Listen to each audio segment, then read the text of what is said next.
Amém, Senhor, a Ti toda honra, toda glória e todo louvor. Nós clamamos a Ti, Senhor, fala conosco, aquece o nosso coração. É assim que nós oramos, em nome de Jesus, amém. Poder sentar, meus irmãos. Que alegria enorme poder estar aqui. Eu nunca me afastei daqui da igreja, porque nesse tempo de pandemia vocês não vinham, mas a gente vinha para gravar. A gente gravava daqui, transmitia daqui, ora ao vivo, ora não tão ao vivo, e também nos cultos da manhã e da quarta-feira, mas o culto da tarde é especial, eu não vou mentir, que é o culto, você está vendo que eu estou me considerando jovem, né? É o culto jovem, ou como diria minha comadre Uli, é o culto jovem. Então eu estou me sentindo muito bem, aqui é a nossa casa, e eu realmente estou muito, muito contente de ver muitas pessoas. Sabe por quê, irmãos? Porque quando a gente vê online ou vê por Zoom, é diferente quando a gente está olhando assim. Porque quando a gente vem num culto de domingo, você pensa que não, mas eu tenho certeza que Juninho e Marcondes concordam comigo, e se Luciano estivesse aqui, concordaria também, que quando a gente olha para você num culto desse do domingo, vocês entram no nosso radar, no radar de oração, no radar de cuidado. Então às vezes eu não consigo nem falar com todos vocês durante o domingo depois do culto, porque é sempre muita gente, mas o fato de eu ter visto num banco, num determinado momento, quando eu cheguei ou quando a gente está ali no altar, automaticamente você está no meu radar, no dos pastores, e a gente se sente cuidando de vocês de alguma forma, intercedendo, fazendo menção de vocês nas nossas orações. E é tão difícil para quem está acostumado com isso, não ter isso, ficar gravando para ninguém e imaginando vocês ouvindo uma mensagem ou participando de todos os atos do culto, sem que a gente veja vocês o tempo todo. Então é muito bom olhar para muitas pessoas e ficar ali. Eu não sabia o que eu fazia no altar, se eu adorava, porque Guto também querendo botou as músicas que ele sabe que eu gosto demais, e aí se eu orava pelo povo que eu estava vendo, se eu agradecia a Deus, eu não sabia. Eu fiquei realmente, como eu sempre fico, meio hiperativo nas minhas orações, porque é realmente um tempo muito bom. Enquanto a gente estava separado do culto da tarde, eu pude enxergar algumas reações que talvez vocês tenham pensado, imaginado como eu. Tem gente que sentiu falta, tem gente que eu acho que sentiu falta até demais, no sentido de que eu acho que tem gente que é dependente do culto. Isso não é bom, dependente da liturgia, ou dependente de estar aqui. Então tem gente que realmente sofreu mais do que eu acho que deveria sofrer, porque a nossa espiritualidade não é dependente do espaço, templo, santuário, culto, domingo, embora que isso seja muito importante para a estabilidade da nossa fé e da nossa espiritualidade, mas eu acho que teve gente que estava dependente demais. Teve gente que nem sentiu falta. Tem gente que não faz a menor questão, que disse, agora é que eu nunca mais, um amigo meu disse isso para mim, agora é que eu nunca mais vou para a igreja, que coisa linda, eu fico aqui de cueca, olhando pela internet, louvo, ouço a mensagem, não preciso investir tempo botando roupa e tudo. O homem pensa muito nisso, mas ele depois se arrependeu. Ele me disse isso no começo da pandemia, mas logo depois ele disse assim, eu já não sei não, acho que eu estava querendo ir. Mas eu sei que teve gente que não sentiu falta.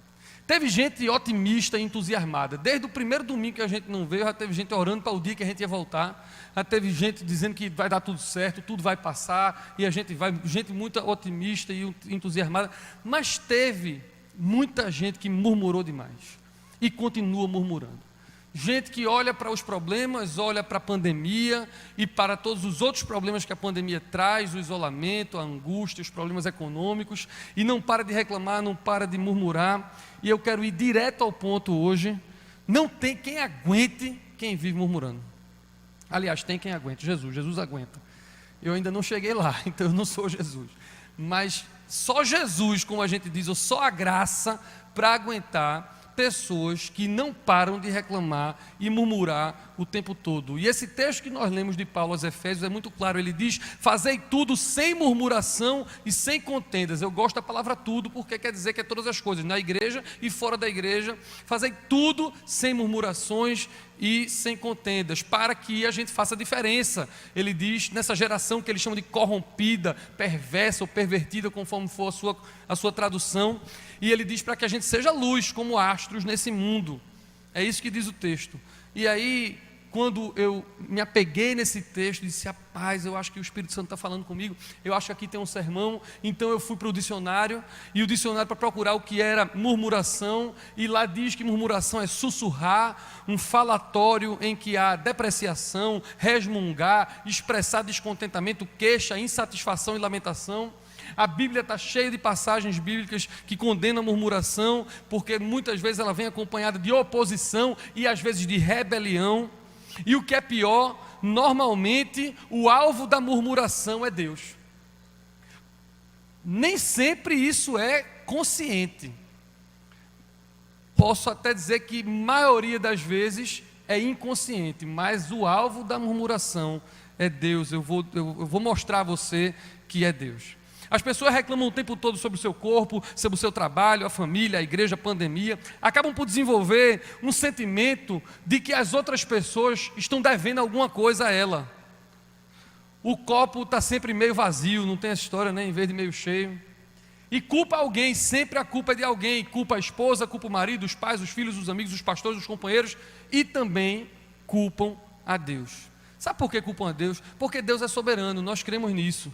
Nenhum fio cai da nossa cabeça que Ele não saiba, que Ele não tenha poder sobre isso. Então, se Deus pode todas as coisas, se nem um fio do meu cabelo cai sem que Ele saiba, e eu estou sofrendo, e eu tenho problemas, de quem é a culpa? Se Ele sabe tudo, e se Ele pode tudo, de quem é a culpa por eu estar sofrendo? Então, às vezes inconscientemente, mas muitos temos esse problema com Deus. Deus, Tu podes tudo, e eu continuo nessa situação. Deus, Tu podes tudo, e eu continuo sofrendo. E aí é uma murmuração sem fim. No tempo de Moisés, Deus tirou o povo da escravidão do Egito. Sofrimento de violência, e com muitos milagres que vocês sabem, 10 pragas, depois passou o Mar Vermelho, depois quando chegou no deserto, deu o maná, tinha pão, tinha carne, tinha água. E a Bíblia diz que o povo só fazia reclamar de Moisés e de Arão, que eram os líderes. E reclamava, e Deus dava, e o povo reclamava, e aí está o problema.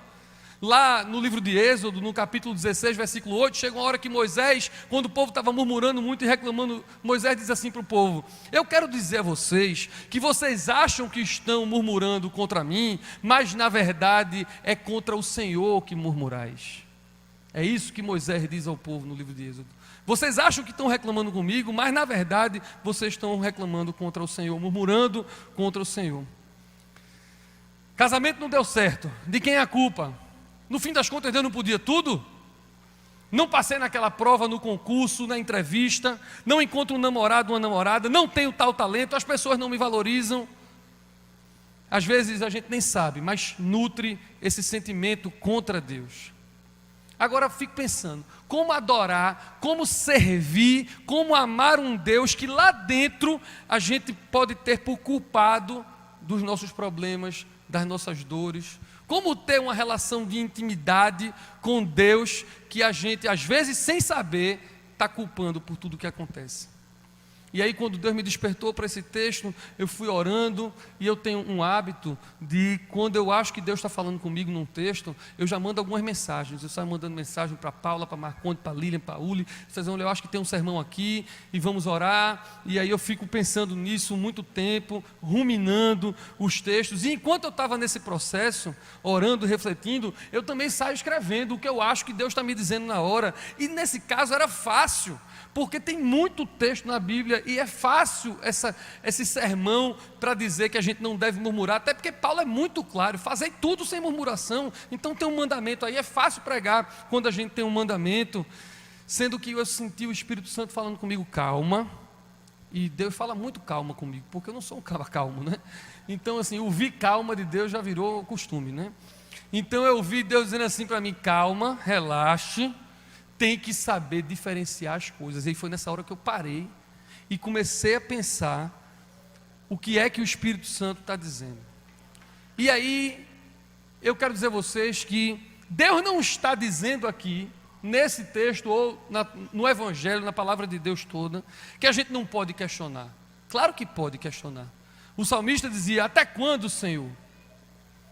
Podemos e devemos trazer a Deus em oração os nossos desejos, as nossas necessidades. Eu gosto muito de uma expressão que o apóstolo Paulo usa nesse mesmo livro de Filipenses: as nossas súplicas.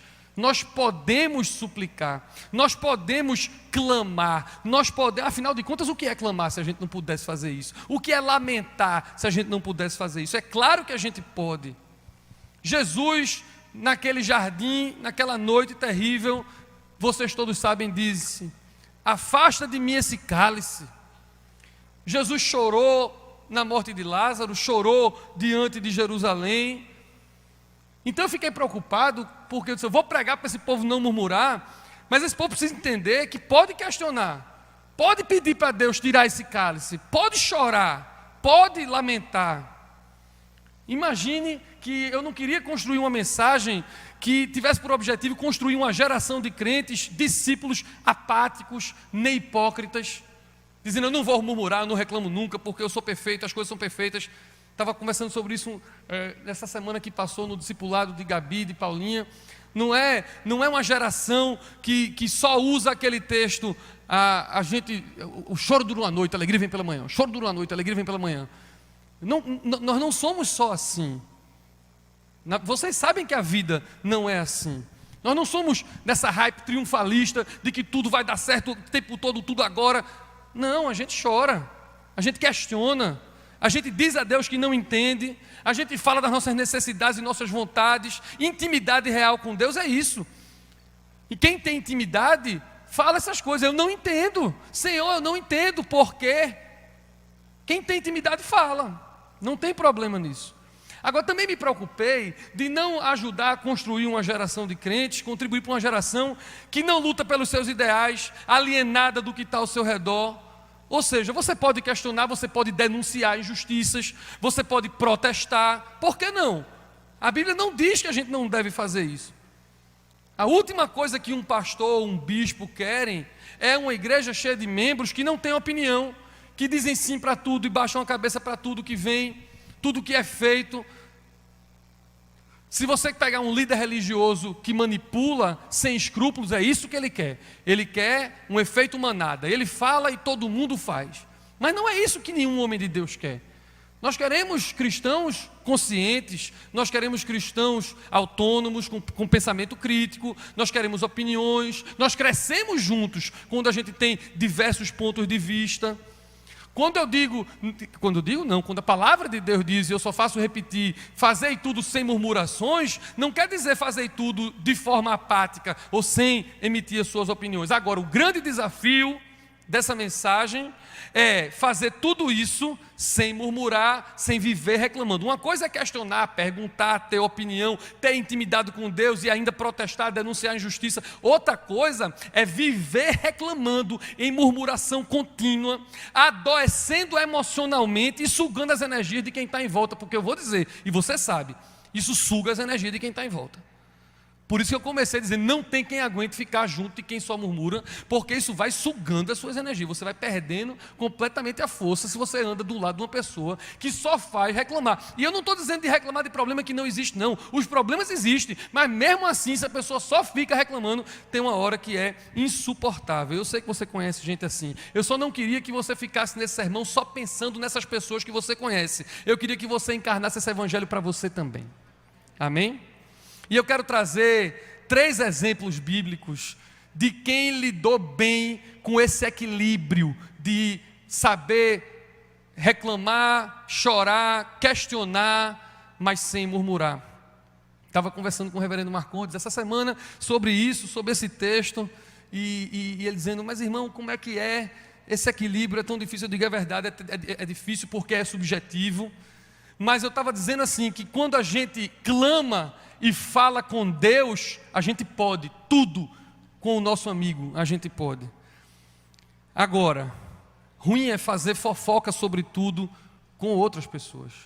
E quando eu estou falando fofoca, eu não estou nem falando de fofoca, eu estou falando de murmuração com o outro, porque parece que é fofoca sobre Deus. Eu não falei que murmurar é reclamar com Deus. Quando eu fico murmurando com o Juninho o tempo todo, reclamando de tudo, parece que eu estou fazendo fofoca de Deus. Quando eu falo com Deus, eu posso tudo com Ele. Mas quando eu falo para outras pessoas, a gente tem que ter muito cuidado de como a gente vai se comportar. 3 exemplos bíblicos. O primeiro exemplo bíblico é óbvio, que é o do apóstolo Paulo, que escreveu esse texto. Não sei se todos vocês sabem, mas esse texto Paulo escreveu da prisão. Fazei tudo sem murmuração, ele estava preso. Não era agradável. E essa carta de Filipenses é conhecida como a carta da alegria, a carta do contentamento. É nessa carta que Paulo diz no capítulo 4, versículo 11, aquilo que é para mim um dos melhores versículos da Bíblia: aprendi a viver contente em toda e qualquer situação. Um homem que estava preso, que diz que é para não murmurar, e logo depois diz: aprendi a viver contente em toda e qualquer situação. Esse Paulo pediu que um espinho na carne fosse tirado dele, sem sucesso. O espinho na carne permaneceu lá. Esse Paulo quis ir para diversos lugares e ele mesmo diz que o Espírito Santo o impediu.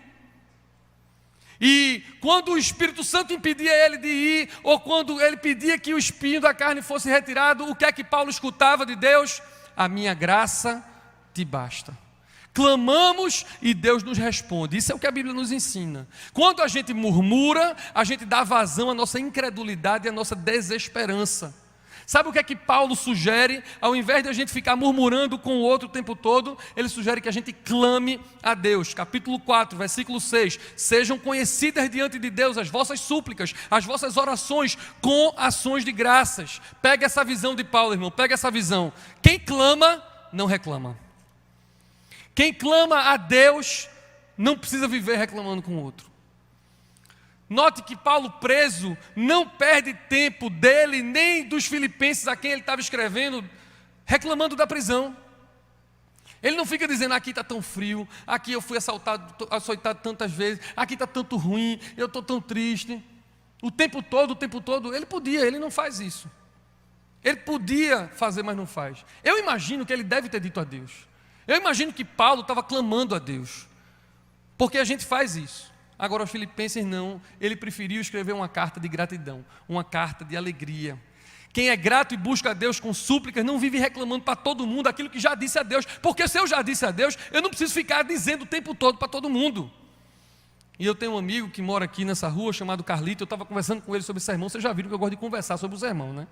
Para não chegar aqui e ficar falando coisa que não interessa a ninguém. Então eu estava conversando com o Carlito sobre isso também essa semana, e ele me disse uma frase muito linda. Disse assim: Ivanzinho, se gratidão é a memória do coração, quem murmura sofre de amnésia espiritual. E eu anotei esse negócio.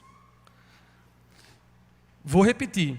Se gratidão é a memória do coração, quem vive murmurando sofre de amnésia espiritual. Porque quem é grato lembra do que Deus fez.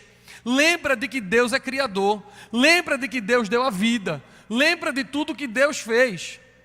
Quem não é grato é que não lembra disso, e aí vive murmurando, esquecido de tudo que Deus já fez. Então o primeiro exemplo é esse de Paulo, que escreveu esse texto maravilhoso. O segundo exemplo é muito lindo, vai ser rápido, é o do rei Davi. Que coisa linda o rei Davi. Salmo 13, eu vou ler 2 versículos do Salmo 13, o 1 e o 2. Diz assim Davi no Salmo 13: até quando, Senhor, você vai esquecer de mim para sempre?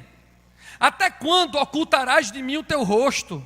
Até quando estarei eu relutando dentro da minha alma, com tristeza no coração a cada dia? Até quando se erguerá contra mim o meu inimigo? Salmo 13, 1 e 2. Você está vendo a angústia de Davi? Você está vendo a verdade que ele está colocando na pena da sua caneta? Você está vendo a intimidade que ele tem com Deus a ponto de dizer essas coisas? Você está esquecido de mim? Deus, você está esquecido de mim? Mas não ficou nisso. Porque no mesmo salmo, ele diz o seguinte, versículos 5 e 6. O mesmo salmo: no tocante a mim, confio na tua graça. Regozije-se o meu coração na tua salvação. Cantarei ao Senhor porquanto me tem feito muito bem. Esse era o coração do rei Davi. Coração que Deus disse que ele era um homem segundo o coração de Deus. A mesma gratidão por quanto me tem feito muito bem. Regozije-se na tua salvação, confio na tua graça. A mesma coisa que Deus disse a Paulo lá no Novo Testamento. O que Deus faz com Davi no Antigo Testamento é o que faz com Paulo. A minha graça te basta. Em vez de ficar preso no problema que é real, Davi tinha problemas reais, igual o meu e o seu. Ele focava na graça e na gratidão de Deus. E o último exemplo, é claro, é o exemplo perfeito, é o exemplo do nosso Senhor Jesus Cristo, que sofreu sem murmurar. Ele disse, afasta de mim esse cálice, mas ele disse isso ao Pai.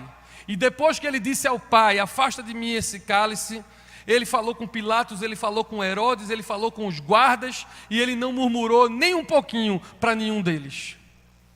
Porque o que ele precisava dizer ao Pai, ele já tinha dito. E ele foi até o fim rendido a Deus. Você não vai conseguir imaginar Davi, nem Paulo, muito menos Jesus, murmurando pelos seus muitos problemas. Todos choraram e clamaram, mas todos seguiram rendidos. Amém? Agora, eu vou caminhar para terminar essa mensagem dizendo o seguinte: esse texto tem duas coisas para a gente não fazer e duas coisas para a gente fazer.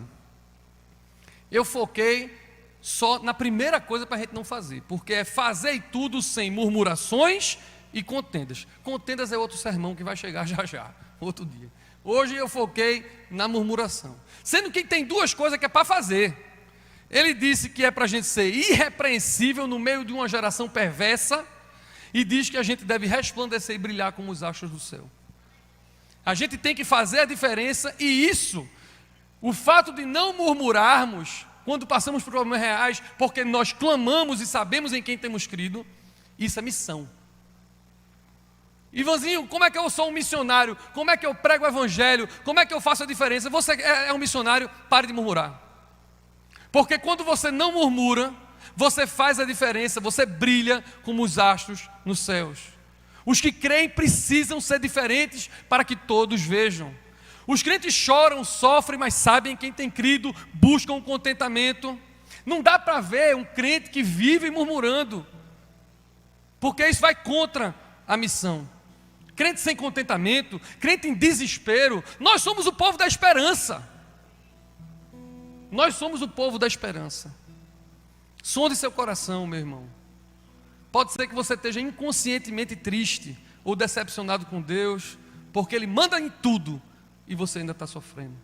Se é assim, creia no que Deus diz a Davi no Antigo Testamento e a Paulo no Novo Testamento: a minha graça te basta. O meu poder se aperfeiçoa na sua fraqueza. E siga a missão. Imaginem o poder evangelístico desse povo que está aqui no culto da tarde e de quem está ouvindo pela internet. Imagina uma geração de discípulos que não reclamam, mas oram o tempo todo, clamam o tempo todo. Imagina o poder evangelístico da sua família, dos seus amigos do trabalho, de onde você vai, que vê que você chora, vê que você é normal, vê que você sofre, vê que você tem problemas, mas mesmo assim não vê você reclamando o tempo todo. E esse povo vai dizer: vocês são loucos. E vocês vão dizer: não, o que eu tinha para dizer, eu disse ao Senhor. O que eu tinha para chorar, eu chorei diante do Senhor. E esse povo vai olhar para mim e vai olhar para você e vai dizer: eu quero isso, porque eles não têm isso. Eles não cansam de reclamar, porque eles não têm a quem clamar, e quem clama não reclama. O poder evangelístico de uma geração de discípulos que pode estar no meio de uma pandemia, que chora e que sofre com Deus, mas que com os outros dá glória a Deus e agradece a Deus e lembra de tudo que Deus fez, é absurdo, é poderoso, é mais do que eu e você a gente pode imaginar. E eu vou dizer um negócio que eu fiquei com medo de dizer, mas depois eu fiquei, digo, não digo. Aí pensei naquele camarada que faz diga, diga, diga, diga, diga, diga, diga, diga. Moção, né? Sendo que ele é liga, liga, liga, liga. O meu é diga, diga, diga, diga, diga, diga. É porque é um negócio que assim, não é muito bom para dizer no púlpito, mas eu vou dizer, porque é que é o culto da tarde, a gente está em casa, aí pode. Teve uma pastora que eu vi pregando sobre esse texto, e ela botou o título do sermão dela, algo maravilhoso. Com todo o respeito que eu tenho a vocês, eu gostei do título dela. Eu não tive coragem de dar esse título a esse sermão, não. Quando o Felipe perguntou: pastor, qual é o texto? Eu disse: Filipenses. Qual é o título? Aí eu botei assim: quem clama não reclama. Vai bem. Mas o título que eu queria botar mesmo é o título que essa pastora botou: Cala a boca e brilhe. Esse foi o título dela. Para de reclamar e vai brilhar como os astros no céu. Com gratidão a Deus, lembrando por tudo que Ele tem feito. Não fique preso com essa insatisfação com a igreja, com os pastores, com a juventude, com a pandemia, com o câncer, com a falta de dinheiro. Você não tem poder sobre o que acontece com você, porque o sol nasce para bons e para maus, mas você tem poder sobre a sua reação. Você sabe como você pode reagir a tudo. Eu conheço doente com câncer grato, que clama e não reclama. Eu conheço gente pobre, grato, que clama e não reclama. A chave é você estar perto de Deus, aqui na casa de Deus, celebrando esse retorno hoje, com homens e mulheres falhos, mas cheios de Deus. Porque aqui você é lembrado de quem Deus é, lembrado do que Deus fez, lembrado do que Deus faz e sabendo daquilo que Deus vai fazer. Aqui você todo domingo, toda quarta, toda reunião, você é lembrado e enchido de esperança de quem Deus é. Aqui você recebe poder para clamar e derramar sua alma diante de Deus, levantar, olhar para quem está do seu lado e dizer, ainda que com lágrimas nos olhos, Deus é bom. Glória a Deus, glória a Deus. Um povo que canta, um povo cheio de gratidão. Glória a Deus. Feche seus olhos, vamos orar. Senhor, muito obrigado pelo retorno desse culto. Muito obrigado por esse povo lindo que o Senhor trouxe aqui e por esse povo lindo que está na internet conosco. Nós te bendizemos, Senhor, na tua casa. Tu és santo. Ajuda-nos a ser santo como Tu és santo, Senhor. Nós não temos força, Senhor. Nossa carne quer murmurar, quer reclamar. Mas Tu operas em nós o querer e o efetuar. É o Senhor quem nos faz santos, é o Senhor quem transforma o nosso coração, é o Senhor quem transforma murmuração em louvor, é o Senhor quem transforma reclamação em adoração, é o Senhor quem faz o nosso coração ser do jeito que o Senhor quer que seja. E é esse milagre que eu te peço hoje, coisa que homem nenhum pode fazer, coisa que só o Teu Espírito Santo pode fazer, transformar espírito angustiado em vestes de louvor. Nós te bendizemos crendo nesse milagre. Muda a nossa vida. Em nome do Pai, do Filho e do Espírito Santo. Amém. Deus abençoe vocês, meus irmãos.